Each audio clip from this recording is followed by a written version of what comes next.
Bonsoir, bienvenue à la séance ordinaire du Conseil de la MRC Rocher-Percé du mercredi 12 février 2025. Au niveau de l'ordre du jour 1.1, ouverture de la séance et vérification du quorum. Nous avons quorum. Bonsoir tout le monde. 1.2, lecture et adoption de l'ordre du jour. 1.3a, adoption pour le procès verbal de la séance ordinaire du 11 décembre 2024. 1.3b, adoption du procès verbal de la séance extraordinaire du 30 janvier 2025. 1.4, dépôt et approbation de la liste des chèques et des prélèvements pour la période du 12 décembre 2024 au 7 février 2025. 1.5, dépôt et approbation de la liste des comptes à payer au 7 février 2025. 1.6, autorisation pour déposer une demande d'aide financière dans le cadre du programme actif de l'URLS. 1.7, demande d'appui pour la reconnaissance officielle du drapeau gaspésien par le gouvernement du Québec. 2.1, avis de conformité pour le règlement numéro 634-2024, modifiant le règlement de zonage numéro 436-2011 de la ville de Percé. 2.2, avis de conformité pour le règlement numéro UGR 026, modifiant le règlement de zonage numéro U006-03-19 de la ville de Grande-Rivière.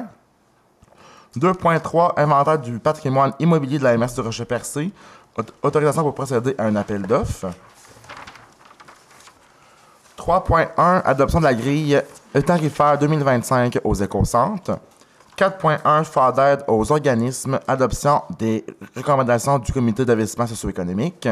6.1, aéroport, remplacement pour le réservoir de carburant de jet AIA, autorisation pour procéder à un appel d'offres. 6.2, aéroport, remplacement des portes du hangar, autorisation pour procéder à un appel d'offres également. 7.1, suspension temporaire du programme d'adaptation de domicile. Au niveau des correspondances, 8.1, une correspondance du MAMACH de Mme Katia Chastenay, directrice de la normalisation. En 8.2, une correspondance de la ministre des Pêches, des Océans et de la Garde côtière canadienne, l'honorable Diane Leboutillier. Aux affaires nouvelles, 9.1, tarif douanier sur les importations américaines. Et 9.2, suivi pour la demande de moratoire sur la rivière de Petit-Pabot. Va suivre la période de questions. Avez-vous des points ajoutés aux affaires nouvelles? Ça va de votre côté. Est-ce que j'ai une proposition pour l'ordre du jour? Propose. Merci, M. Blondin. 1.3a, c'est l'adoption du procès-verbal de la séance ordinaire du 11 décembre 2024. Vous avez tous reçu copie du procès-verbal. Si le tout était conforme, j'ai une proposition. Propose. Merci, M. Grenier. 1.3b, même chose, pour le procès-verbal de la séance extraordinaire du 30 janvier 2025. Vous avez tous reçu copie. Donc, si le tout était conforme, j'ai une proposition. Je propose. Merci, M. Cyr. 1.4, dépôt et approbation de la liste des chèques et des prélèvements pour la période du 12 décembre 2024 au 7 février 2025. Madame Roussy. Oui, la liste des chèques pour le compte 11 653, portant les numéros 19 324 à 19 510 au montant de 1 735 989,24 et la liste des prélèvements portant les numéros 3 871 à 3 917 au montant de 341 782,97, le tout pour un grand total de 2 77 772,21. Je propose. Merci, M. Grenier. 1.5, dépôt et approbation de la liste des comptes à payer au 7 février 2025. Madame Roussy. Oui, toujours au compte 11 653, un montant de 289 543,47. Je propose. Merci, M. Grenier. 1.6, autorisation pour déposer une demande d'aide financière dans le cadre du programme actif de l'URLS. Madame Roussy. Considérant que l'Unité régionale Loisirs et Sports Gaspésie-de-la-Madeleine propose un programme d'aide financière qui vise entre autres à soutenir la réalisation d'activités physiques et de loisirs actifs, considérant que la MRC prévoit organiser diverses activités lors de la semaine de relâche et durant l'hiver 2025, dont notamment une activité d'initiation au kinball, considérant l'importance d'encourager le sport et l'activité physique chez les jeunes et leur impact sur les résultats et le décrochage scolaire. En conséquence, il serait proposé, appuyé et résolu que le Conseil autorise le dépôt d'une demande d'aide financière d'un montant maximum de 1 000 $ dans le cadre du programme actif de l'URLS. Je propose. Merci, M. Cyr. C'était synchronisé. Oui. 1.7, demande d'appui pour la reconnaissance officielle du drapeau gaspésien par le gouvernement du Québec. Donc, considérant que le drapeau de la Gaspésie a été co-créé en 2001 par l'historien Marc-Antoine Deroy de Sainte-Anne-des-Monts, considérant que ce drapeau, durant les dernières décennies, a gagné en popularité et en notoriété, considérant que le drapeau conçu par M. Deroy est celui reconnu par la population et par les moteurs de recherche sur Internet comme étant celui de la Gaspésie, considérant que le tartan de la Gaspésie, enregistré par le Scottish Register of Tartans en Écosse le 30 novembre 2021, fut fortement inspiré du drapeau gaspésien autant au niveau des couleurs que des symboliques, considérant que des symboles identitaires forts, clairement identifiés et reconnus officiellement sont des atouts majeurs pour la promotion de la Gaspésie et pour entretenir le lien d'appartenance et de fierté des Gaspésiens envers leur territoire, considérant que ce drapeau a été mis de l'avant lors de plusieurs événements et par des personnalités publiques, considérant qu'il est nécessaire que le drapeau de la Gaspésie soit reconnu officiellement par le gouvernement du Québec afin d'assurer son statut et qu'il ne puisse être contesté, considérant qu'il est bénéfique pour les différentes sphères d'activité de notre territoire d'avoir accès à des symboles identitaires gaspésiens stables et reconnus. En conséquence, il serait proposé, appuyé et résolu que le Conseil de la MRC reconnaît le drapeau et le tartan gaspésien comme étant des symboles identitaires officiels de la Gaspésie et appuie M. Marc-Antoine Deroy et M. Benoît Poulain pour leur démarche pour faire reconnaître officiellement le drapeau gaspésien par le gouvernement du Québec. Je propose. Merci, M. Grenier. 2.1. Avis de conformité pour le règlement numéro 634-2024, modifiant le règlement de zonage numéro 436-2011 de la Ville de Percé. Madame Roussy. Considérant que la Ville de Percé a adopté à la séance ordinaire du Conseil municipal tenue le 14 janvier 2025 le règlement numéro 634-2024, modifiant le règlement de zonage numéro 436-2011, considérant que le règlement numéro 634-2024 ne contrevient à aucun objectif du schéma d'aménagement et de développement révisé, ni aux dispositions du document complémentaire, en conséquence, serait proposé, appuyé et résolu que le Conseil déclare par la présente, conforme à son schéma d'aménagement et de développement révisé, le règlement numéro 634-2024 de la Ville de Percé. Je propose. Merci, M. Blondin.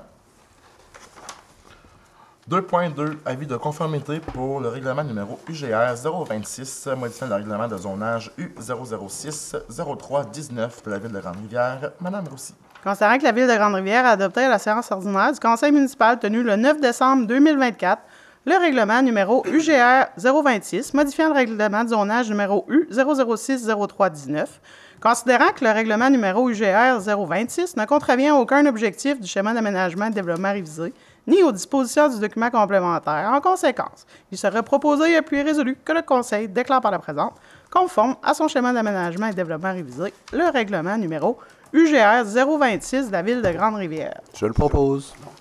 Merci, M. Leboeuf.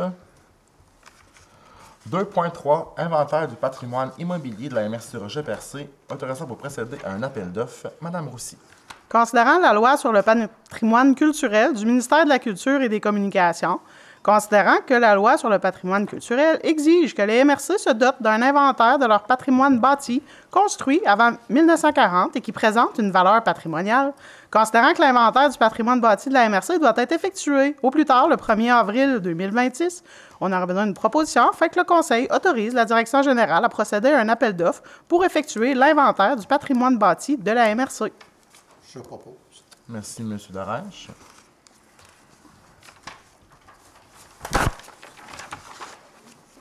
3.1. Adoption de la grille tarifaire 2025 aux éconcentres. Madame Roussy. Donc, tout simplement une proposition pour adopter la grille tarifaire 2025 aux écocentres. Il s'agit de la même grille tarifaire que pour l'année 2024. Donc, elle sera disponible là, sur nos différents outils. Donc, merci, M. Cyr. 4.1. Fonds d'aide aux organismes. Adoption des recommandations du Comité d'investissement socio-économique. Donc, nous avons 8 dossiers ce soir. Donc, le premier, la base plein air de Bellefeuille pour le projet Camp de jour 2025. Subvention de 40 000 pour un coût de projet de 263 000 Le deuxième, le Festi-Plage de Cap-d'Espoir pour le projet Édition 2025. Subvention de 10 000 pour un coût de projet de 326 500 Le troisième, la municipalité de Port-Daniel-Gascon pour le projet des quilles amicales MADA. Subvention de 2 560 pour un coût de projet de 3 656 Le quatrième, Tourisme Anse à Beaufils pour le projet de la programmation estivale 2025. Subvention de 10 000 pour un coût de projet de 112 400 Le 5e, loisir percé pour le 4 jours 2025. Subvention de 20 000 $ pour un coût de projet de 81 750 $. Le 6e, la ville de Chandler pour les mercredis de la petite scène Rona pour une subvention de 8 320 $ pour un coût de projet de 41 600 $. Le 7e, la ville de Chandler également pour la fête nationale 2025. Subvention de 7 390 $ pour un coût de projet de 36 950 $. Et le dernier, la ville de Chandler pour la mise à niveau du terrain de balle de Port-Beaumille. Subvention de 21 500 $, coût de projet de 85 950 $. Donc, ce soir, les subventions totalisent 119 770 $ pour des coûts de projet de 951 776 $. Je propose. Merci, M. Blondin. 6.1 Aéroport, remplacement du réservoir de carburant de Jet AIA, autorisation pour procéder à un appel d'offres. Madame Roussy. Oui, considérant l'état de vétusté du réservoir de carburant de Jetta à l'aéroport, considérant l'importance de maintenir un approvisionnement en carburant d'aviation adéquat à l'aéroport, on aura besoin d'une proposition afin que le Conseil autorise la Direction générale à procéder à un appel d'offres pour le remplacement du réservoir de carburant Jetta. Je propose. Merci, M. Darèche.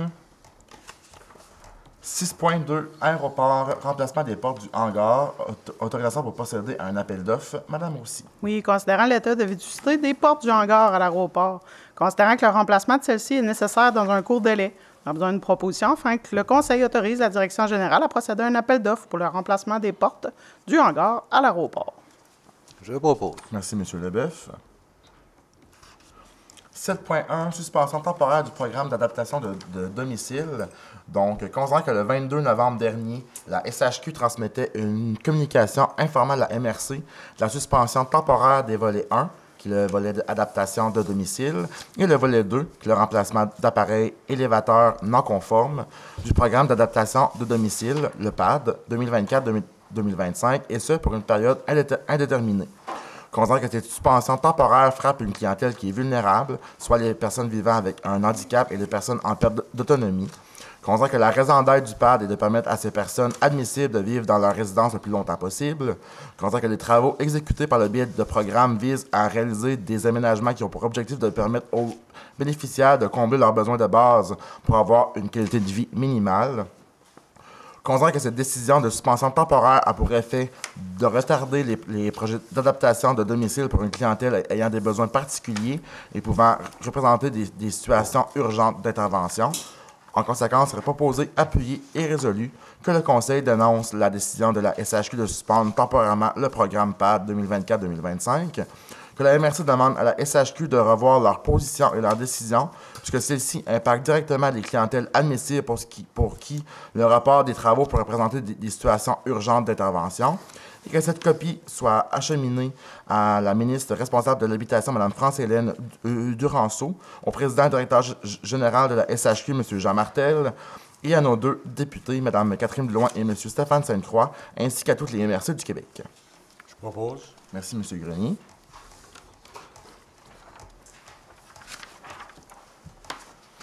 8.1, c'est une correspondance du ministère des Affaires municipales et de l'Habitation de Mme Katia Chastenay, directrice de la normalisation de l'information financière et du financement.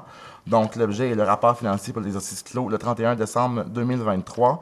Donc, on nous fait part de certaines normes comptables pour le secteur public à des fins de présentation des informations financières pour la MRC.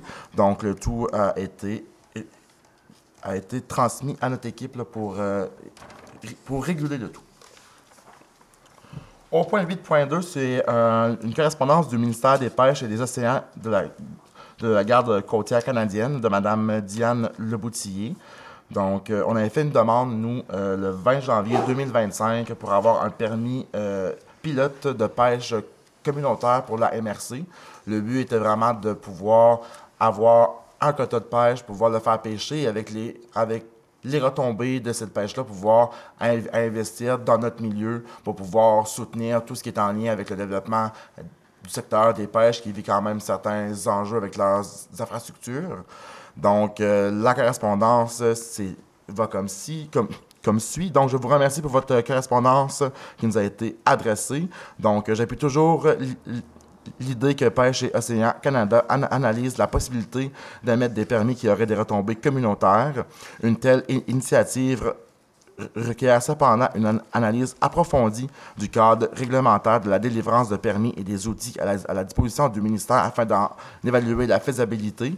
Donc, il y a toujours des études qui sont en cours pour avoir une autre proposition de projet pilote qui est semblable. Et le tout nous sera transmis dans les prochains mois si le tout va bien. Aux affaires nouvelles, ensuite, 9.1 c'était les tarifs douaniers sur les importations américaines. Actuellement, on vit dans un contexte économique qui est assez bouleversé. On apprend des nouvelles un peu à tous les jours. Donc, on veut faire part à nos entreprises, à nos citoyens et citoyennes, à nos organismes qu'on suit la situation de près. S'il y a des démarches à faire, on va le faire, on va être présent. On va avoir certaines discussions aussi avec le gouvernement du Québec, avec tout ce qui est ministre aussi au niveau du Canada pour voir qu'est-ce qu'on peut faire pour améliorer la situation de nos citoyens et citoyennes et aussi de nos travailleurs et des entrepreneurs. S'il y a des enjeux, s'il y a des choses qui sont soulevées, faites-nous en part. On va être là pour vous écouter et vous soutenir là-dedans aussi. Et peu importe le secteur qui va être touché, c'est quelque chose qui va nous toucher tous et chacun directement. Donc, tant au niveau des pêches, de la foresterie, du tourisme, tout ce qui est entrepreneurial aussi, tout ce qui est énergie, éolien. Donc, c'est des secteurs qui peuvent avoir un impact quand même considérable sur nos vies et nos travailleurs. Donc, on est présent puis on garde le tout à l'œil. 9.2, donc suivi pour la demande de moratoire des coupes sur la rivière Petit-Barbeau. Donc, j'avais promis de faire un petit suivi à cette séance-ci. Donc, au cours du mois de janvier, le Conseil a fait plusieurs rencontres avec des acteurs qui sont concernés par tout ce qui est la coupe forestière. Donc, de notre côté, on a rencontré le ministère des Forêts et des Ressources naturelles, le groupement forestier Rocher-Percé, les industriels qui œuvrent dans le domaine de la foresterie également. Donc, sur notre territoire, nous, on a la chance d'avoir une table GIRT. Donc, c'est la table locale de gestion intégrée des ressources et du territoire. Ça, c'est une table qui est vraiment incluse dans la loi sur l'aménagement durable du territoire forestier. Donc, c'est l'article 55 qui oblige d'avoir cette table-là qui est mise en place. Donc, cette table a le but d'assurer une prise en compte des intérêts et des préoccupations des personnes et des organismes qui sont concernés par les activités d'aménagement forestier planifiées, de fixer des objectifs locaux d'aménagement durable des forêts et de convenir des mesures d'harmonisation des usages. Donc, sur cette table-là, il y a beaucoup d'organismes qui y siègent. Par exemple, la MRC, on est présent. Les communautés autochtones le sont aussi. Les conseils de l'eau de la Gaspésie, du sud de la Gaspésie et du nord de la Gaspésie. Le conseil régional de l'environnement. Le groupement forestier Rocher-Percé. La réserve faunique de Port-Daniel. La Société de gestion de la rivière Grande-Rivière. La ZEC des Anses. Le regroupement pour la restauration des Trois-Rivières-Pas-Beau. Donc, tous ces gens-là siègent à cette table-là et eux, leur but, c'est de pouvoir participer à l'aménagement des activités forestières sur notre territoire. Donc, eux, ensemble, ils ont fixé 25 enjeux qu'ils doivent prendre en considération pour pouvoir planifier ces travaux-là. Dans ces 25-là, il y a les milieux humides et riverains, la protection des sites fauniques d'intérêt, la qualité du milieu aquatique, la qualité visuelle des paysages et la protection de la biodiversité dans les aires d'intensification de la production ligneuse qu'ils appellent les AIPL. Donc ça, c'est des gens qui sont assis avec le ministère, qui sont là pour voir c'est quoi la meilleure façon de mettre de l'avant la coupe forestière, et tout en prenant en considération les enjeux du territoire pour s'assurer qu'on puisse viser la protection de la rivière, des espèces, de la biodiversité, tout ce qui est mis de l'avant dans ces enjeux-là.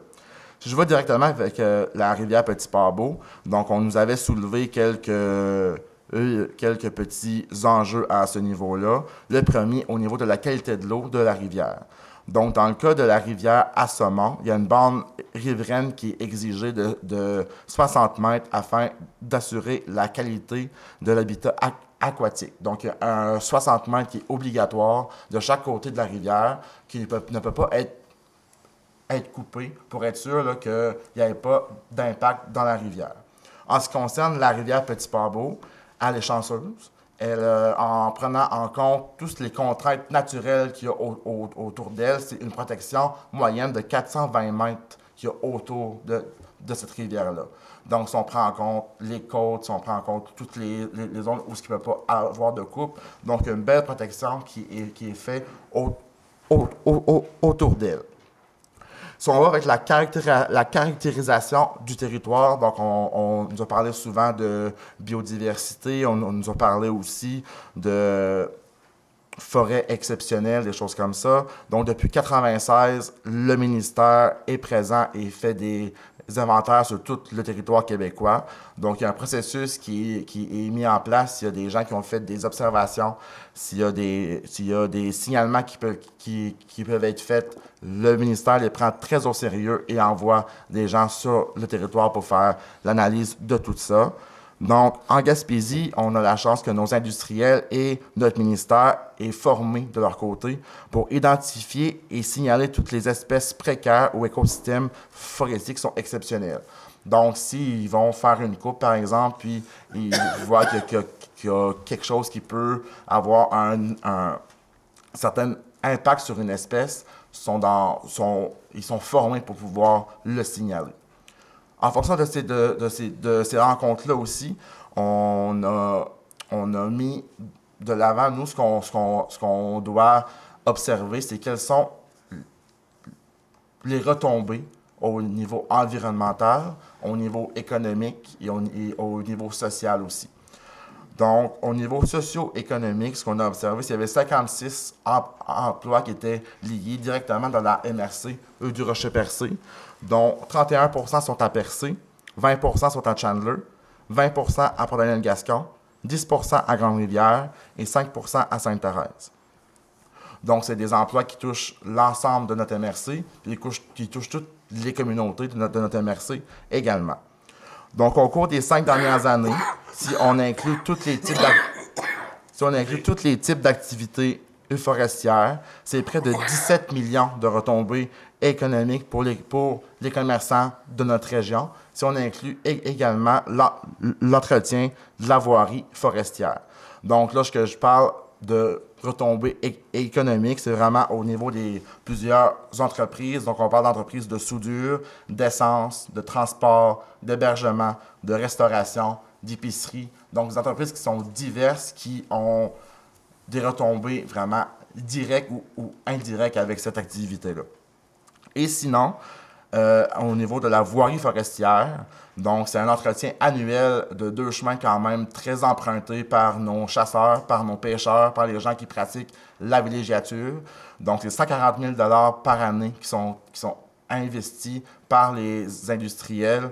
On parle du chemin de Pèlerin et du chemin du camp 143 aussi. Donc, ça nous permet d'avoir accès à notre territoire. Donc, s'il n'y avait pas ces travaux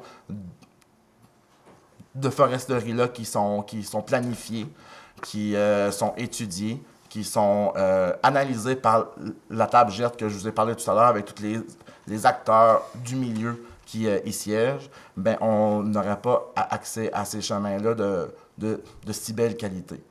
Donc, en fonction de tout ça, donc nous, le conseil s'est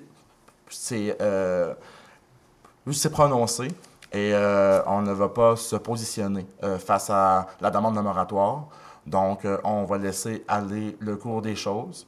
Et il faut juste prendre en compte aussi qu'il y a d'autres études qui sont en cours actuellement. Donc, le plan climat, il y a aussi les aires protégées qui sont en cours d'analyse. Donc, c'est la situation qu'on a actuellement vis-à-vis ce suivi-là. Donc, on est maintenant rendu à la période de questions.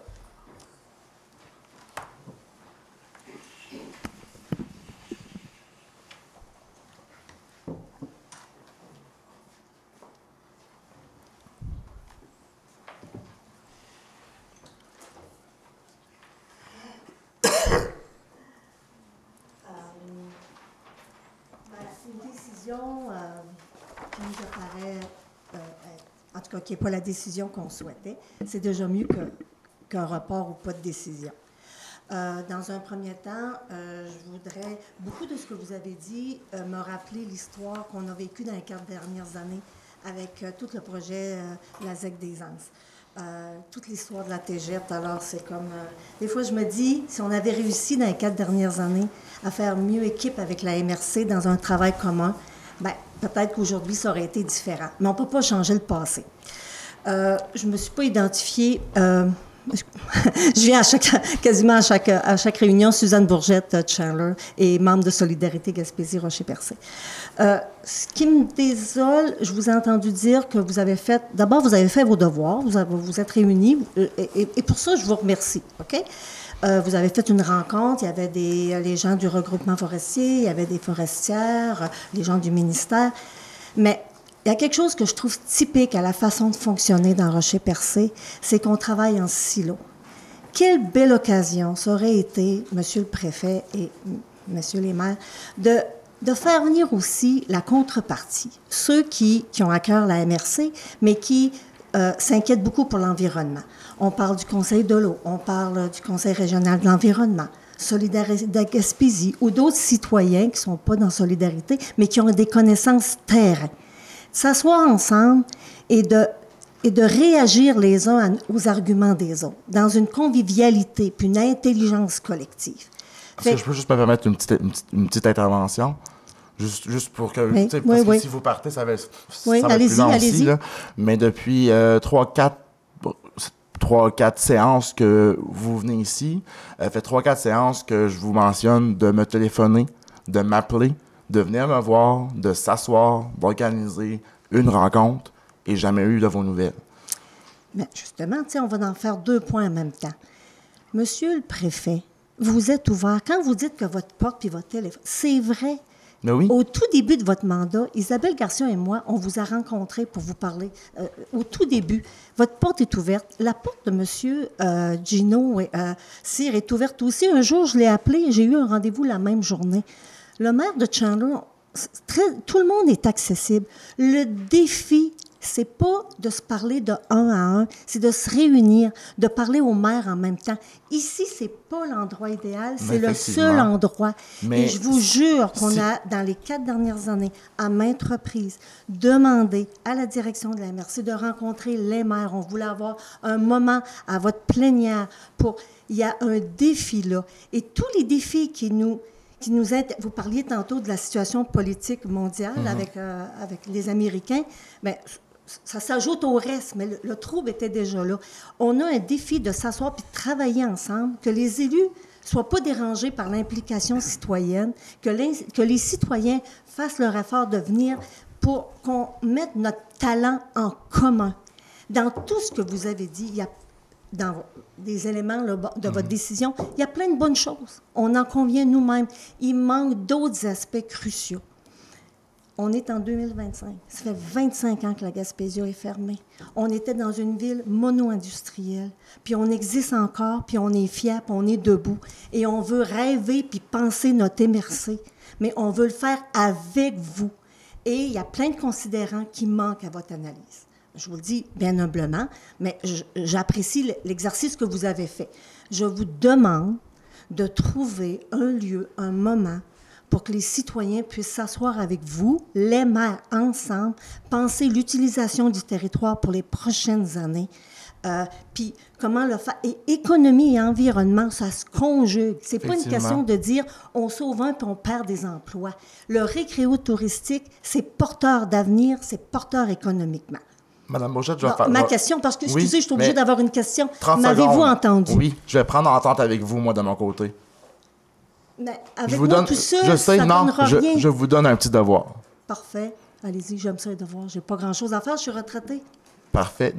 Je vous demande de m'envoyer un courriel, de m'appeler, de me dire à quel moment vous seriez disponible, qui pourrait être disponible aussi, et je m'engage à organiser une rencontre avec mes collègues pour faire cette rencontre-là, tout le monde ensemble.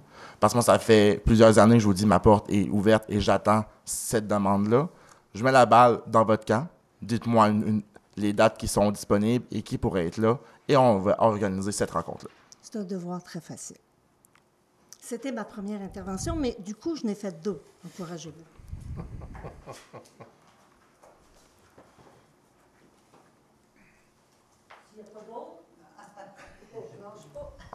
J'en avais 5. Il y a ce qu'on appelle, regardez bien ça, un PRMHH. Oui. OK? Un Donc, plan régional des milieux hydriques et humides. et voilà, milieu humide et hydrique, Oui. très relié à la forêt, parce que je regarde les caméras, c'est quand même intéressant, parce que l'acronyme, ça ne dit pas grand-chose. 2022, il y a eu une consultation publique auquel Solidarité Gaspésie a participé. On a écrit un mémoire. Les MRC devaient, de par la loi, déposer un plan au ministère de l'Environnement. Oui. Notre MRC a demandé un report à l'automne. Est-ce que ça a été fait? La bonne nouvelle, ça s'en vient bientôt. Ah. Madame aussi, est-ce qu'on sait à peu près à quel moment? Mais ça va être dans les prochaines semaines, prochains mois. Oui. Au cours des prochaines semaines, prochains mois, OK. on devrait avoir Donc, des ça nouvelles. devait être déposé à l'automne 22. Il y a un projet de plan qui a été déposé. On est en discussion avec le ministère. OK. Et parce qu'on l'a cherché sur le site. Mais il n'est pas disponible disponible. parce qu'il Non. n'est pas, OK, il n'y a je pas eu comprends. l'approbation Et il sera du sur le ministère. site. Oui. Absolument. Dès qu'il va être adopté, il va être sur le site, OK. puis il va être disponible pour la consultation. OK. Juste comme ça, entre nous, ça ne dérange pas le ministère de l'Environnement que vous êtes 2 ans? C'est parce qu'on est en attente de leur part pour une approbation. Donc, la balle est dans leur camp pour qu'on puisse avoir notre plan. OK. Est-ce que vous allez... une des réunions qui a eu lieu novembre ou décembre, un des participants a mentionné nos préoccupations concernant les clés miniers. Est-ce que votre réflexion se fait? Oui, effectivement. Donc, j'ai moi-même discuté la semaine dernière avec M. Michaud pour lui faire part de la situation. Toutes nos démarches sont présentement en cours. Donc, c'est en cours d'analyse. Puis, on a toute notre équipe au niveau de l'aménagement qui se positionne là-dessus. On va pouvoir le faire dans les prochains mois aussi. OK. Donc, c'est en cours de travaux. OK. Puis, on peut espérer... Parce que ça, on comprend que vous travaillez, on est content, mais que nous, les citoyens, on puisse comprendre vers quoi ça s'en va. On pourrait avoir un éclairage quand? Le mois prochain?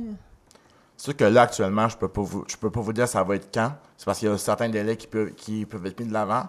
Mais éventuellement, dans d'autres rencontres qu'on va avoir ensemble, ça me fait plaisir de pouvoir vous partager cette Mais information-là. j'exprime, là... Ah, Oui, madame aussi. Oui, bien, chose certaine, là, si au moment où il va y avoir différentes étapes à passer, dont il va y avoir un projet de règlement à venir, un règlement. Entre le projet de règlement et le règlement, il va y avoir une consultation publique. Toutes les choses vont être faites en bonne et due forme selon la loi. Fait que des avis publics, il va y avoir un avis public qui va être publié en annonçant cette date-là à l'avance où les gens vont pouvoir se présenter et consulter les documents. donc, en vue de déclarer des territoires incompatibles avec l'activité minière, les TIAM, c'est tout ça? Est-ce qu'on se parle de la même affaire? Oui, absolument, mais il y a quand même des territoires incompatibles avec l'activité minière actuellement en vigueur sur notre territoire. OK. OK. Puis là, est-ce qu'on parle... C'est parce que quand je vous écoute, là, je vois les mois passés, ça peut-tu se faire avant juin ou c'est comme... Bien, le processus est en cours. Les travaux sont amorcés. Donc, on travaille là-dessus. OK. Bien, en tout cas, ça fait... donc, le mois prochain, on demandera comment ça évolue. C'est parce que j'essaie de voir un horizon, là. C'est difficile pour moi de me prononcer sur un horizon, mais je dirais là, que du moment, de l'étape du dépôt, de l'adoption du projet, ça devrait être quand même, je dirais, ça devrait être fait avant juin. Là, ça. Je pense qu'il n'y a pas de problème de ce côté-là. Mais pour ce qui est de l'entrée en vigueur du règlement en question, ça, je ne me prononcerai pas. Là. Il y a des étapes à franchir avec le ministère, puis j'ai aucune idée. Là, juste pour vous donner, puis je pense que je l'avais mentionné à M. Michaud la dernière fois, là, ça a pris 2 ans, là, la première fois qu'on s'est prévalu de cette possibilité-là, là, de définir des TIAM. Là. Il y a eu 2 ans de travaux avec le ministère. Donc, je ne me prononcerai pas sur la date de fin, mais je peux me prononcer sur la date de début. OK. Puis nous, de notre côté, on va continuer à vous... Parce que c'est compliqué, hein? C'est compliqué, mais c'est important. Donc, on va continuer à vous questionner pour essayer de comprendre. Peut-être pour vous rassurer au niveau de l'importance de ça, le fait que le Conseil a adopté ça, là, puis si je ne me trompe pas, c'est en 2019. Là. Donc, on est dans les premières MRC du Québec là, à s'être prévalu de cette disposition-là. Et à l'heure actuelle, si je ne me trompe pas, au Québec, on est une 20aine d'MRC au maximum qui a des territoires incompatibles avec l'activité minière définis à même leur schéma d'aménagement. On en fait partie. Parfait. J'avais une dernière question. J'ai été voir sur le site, puis j'ai trouvé le procès-verbal de la réunion de novembre. Il y a un décalage, mais c'est pas grave. Et j'ai vu qu'à la période de questions, c'était inscrit que quelques personnes ont posé des questions et émis des commentaires. C'est sobre, hein? Mais je voudrais vous demander, est-ce possible, par respect pour les gens qui viennent et qui ont des sujets, des préoccupations, d'indiquer, au bout de la phrase, tu mets 2 points puis tu marques les sujets. Air protégé, claim minier, les sujets qu'on aborde ici avec vous, ça laisserait une marque, ça documente, ça dit que les citoyens, en 2024, se questionnaient sur telle affaire. Ça ne rallongerait pas bien le PV, puis ça laisserait une trace. Ça fait que c'est une demande, s'il vous plaît. C'est pris en note. Merci beaucoup.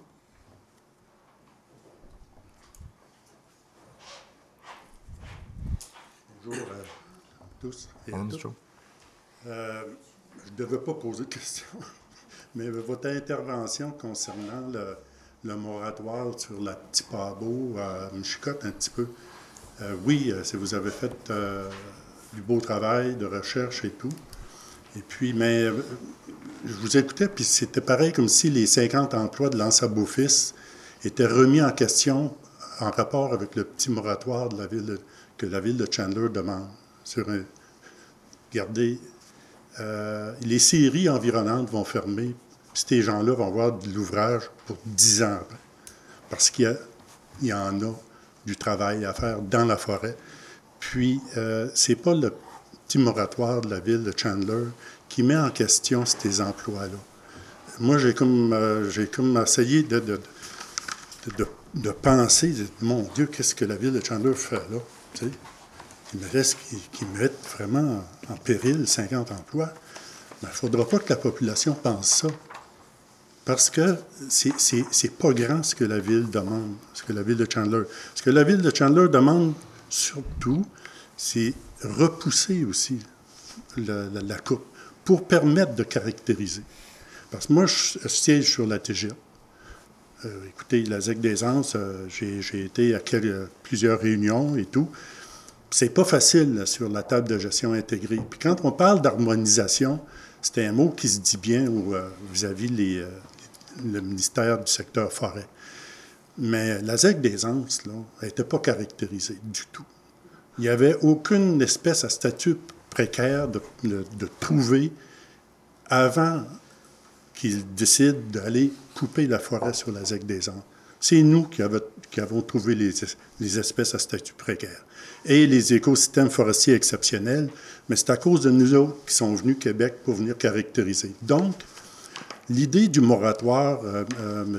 Parisé, c'est tout simplement donner une chance de caractériser, OK, avant que tout soit parti, même si, comme vous dites, c'est vrai, la rivière Tipabo a une protection, sa configuration est faite qu'elle protège ses abords, mais il y a tout de même des milieux humides sur le dessus. Et c'est ça que la ville de Chandler, vraiment, aimerait voir. Et pas attendre que la débusqueuse est à 100 pieds pour dire « Hey, wow, il y a quelque chose là ». C'est pas ça. Il faudrait caractériser avant et donner une chance à ce petit bout de terrain-là parce que c'est vraiment exceptionnel. C'est ce que j'avais à dire. Tel qu'a mentionné tout à l'heure, M. Michaud, là, tout ce qui est au niveau de la caractérisation, c'est vraiment le travail de tout ce qui est en lien avec le ministère. Donc, c'est le travail du ministère de pouvoir le faire. Si vous avez observé certaines choses qui doivent être protégées, qui doivent être mises de l'avant, je vous encourage à faire le signalement au niveau du ministère, qui, eux, vont pouvoir venir faire leur démarche ici et voir, parce que tous les travaux sont déjà planifiés pour 2-3 ans, donc c'est tout déjà fait. Il y a des choses qui sont toutes mises de l'avant, mais s'il y a des signalements qui vont être mis de l'avant, ils vont être pris très au sérieux par le ministère, c'est ce qui m'a été mentionné. Oui, c'est ça qu'ils nous ont dit aussi quand on a travaillé le dossier de la ZEC des Anses. Et puis, mais je peux vous dire une chose, c'est un méchant bout. Ils ont du chemin à faire pour arriver sur un terrain non caractérisé, et puis tu ne peux plus rien faire après. Là. Mm-hmm. Parce que la TGIRT, là, elle ne décide pas d'aller sur un terrain, OK, après avoir caractérisé. C'est pas caractérisé du tout. C'est pas au public d'aller fouiller. à aller voir. On ne connaît pas ça. On n'est pas botaniste, on n'est pas, regardez, ingénieur forestier. Hein, c'est compliqué, c'est complexe, ça. Mais permettre à la ville de Chandler de donner un petit lousse, et puis le Conseil régional de l'environnement sont des experts pour aller voir, et c'est tout simplement ça. Mais c'est parce que, au niveau du Conseil régional de l'environnement, ils siègent sur la table gerte aussi, donc ils peuvent avoir voix au chapitre. Et au niveau du territoire, c'est pas seulement le territoire de la ville de Chandler, c'est aussi tout ce qui est en lien avec le TNO, qui est en lien, qui est sous la gouverne de la MRC ici. Donc, on a aussi notre mot à dire par rapport à ce processus-là aussi. Là. Oui, je suis complètement d'accord, mais je pense qu'on se comprend. Oui, effectivement. OK. Je peux rajouter? Oui, je sais. Monsieur Michaud, je comprends le moratoire, mais là, les municipalités, on a des compétences. Puis la gestion de la forêt, là, ça appartient au ministère. Puis la table est là en conséquence pour mettre des éléments. Moi, quand vous dites là, le moratoire vous a demandé, vous voulez mettre en place, ça n'aura pas de répercussions. Je peux juste vous dire que vous savez comment ça fonctionne. Il y a des CAF, il y a de la prévision de coupe qui est faite pour 3 ans. Au niveau de la gestion des coupes de bois. Ça n'existe plus, le CAF. Il y a encore des CAF, les industriels. C'était dans le temps de la Gaspésie. Il y a encore des approvisionnements. Ils ont 75% au niveau de l'approvisionnement. Ils n'utilisent plus ce terme-là. Mais ils l'utilisent. C'est quoi qu'ils utilisent? C'est des AIPL. Les AIPL, mais il reste qu'ils se Des 75%. D'identification de production. Sont ligneuses. Oui, mais il reste qu'ils se 75%, puis il y a 25% qui est tiré, mais les industriels, ils font de la planification avec ça. Donc, si on fait un moratoire là-dessus, puis on empêche les exploitants d'aller travailler, indirectement, c'est sûr qu'on vient mettre en péril les activités de nos organismes, puis ça touche directement le regroupement. Donc, quand vous parlez tantôt des 50 emplois, là, il faut le considérer ça aussi. Il n'est pas en péril, là, monsieur. Regardez, 50 emplois sur ce petit moratoire-là, c'est vraiment pas un vrai territoire pour mettre en péril 50 emplois là-bas. Il faut faire attention quand on dit ça. Il ne faut pas innover le monde pour des détails comme ça. Là. Mais ça ne fait pas partie des compétences de la municipalité de prendre des décisions en ce sens-là. Non, mais il demande des appuis. Ah, il demande des appuis. Il demande à la MRC. Merci. Merci, M. Michaud. Moi, j'aurais une question. Oui. Oui, juste pour comprendre la mécanique comme MRC, je suis journaliste. Juste mes choses au clair, le fait que vous suspendiez, vous ne preniez pas position, est-ce que pour autant, c'est juste parce que je veux comprendre pas bien un reportage soit clair, le fait qu'on ne prenne pas position sur une résolution, est-ce que pour autant la résolution est caduque ou est-ce qu'on va revenir là-dessus? Effectivement, donc, non, parce que c'était une demande qui nous a été faite de la part de la ville de Chandler. Eux, leur résolution a été prise et nous ont, eux, demandé notre appui et on a décidé de ne pas faire d'appui à cette demande-là. Donc, vous ne l'appuyez pas? C'est ça. Donc, OK, donc, ça, c'est clair comme ça. OK. Oui. Beaucoup plus clair, merci. Vas-y. Est-ce qu'il y avait d'autres questions? Fin de la période de questions. Donc, nous sommes maintenant rendus à la levée de la séance. Je ne propose pas la levée de la séance. Je propose. Merci beaucoup, M. Blondin. Donc, merci à tous. On se donne rendez-vous le mois prochain pour la prochaine séance. Merci et bonne soirée.